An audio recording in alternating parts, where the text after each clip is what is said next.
અમદાવાદમાં દીક્ષા પટેલ દ્વારા લખાયેલ ગુજરાતી સાહિત્ય અને વાચકોમાં ક્રાઇમ, થ્રિલર અને સસ્પેન્સ ધરાવતા પુસ્તક ટ્વિસ્ટેડ વ્હિસ્પર્સનું વિમોચન કરાયું.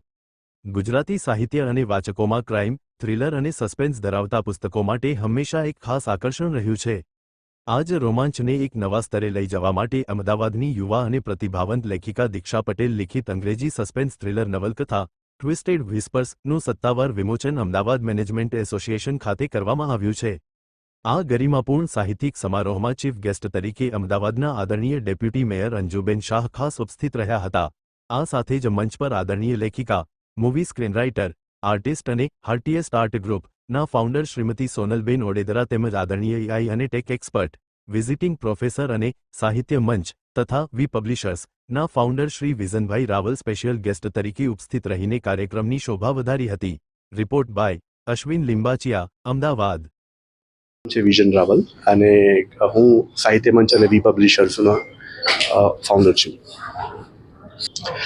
જ્યારે પુસ્તક પહેલી વાર મારી પાસે આવી દીક્ષા પટેલે લખેલી, તો સૌપ્રથમ તો બુક વાંચ્યા પછી મેં મારી ટીમને કહ્યું કે આના ઓથર કોણ છે, જર્નલિસ્ટ છે કે કોઈ એમની ક્વોલિફિકેશન શું છે. Than I come to know કે she is just a 12th science student અને આ ઉંમરમાં આટલા સુંદર વિચારો અને જે અભિવ્યક્તિ જે છે બુકની અંદર, જે એણે હ્યુમર મૂક્યું છે, જે એણે હોરર અને સસ્પેન્સનો સમન્વય કર્યો છે, એ નેક્સ્ટ લેવલનો છે. એટલે એ જોઈને આઈ રિયલી થોટ કે વી શુડ પબ્લિશ સચ કાઇન્ડ ઓફ બુક.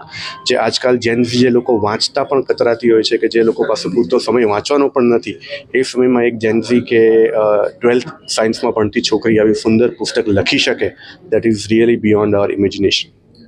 આ બુકનો રિસર્ચ તો દીક્ષાએ ડિટેલમાં કર્યું હશે. બીને પબ્લિશર કે મેન્ટોર, મેં એ બુકને ખાલી ટેકનિકલી થોડી મઠારી છે in terms of type setting અને એના સબ્જેક્ટનું જે કન્સિસ્ટન્સી હતી એના માટે.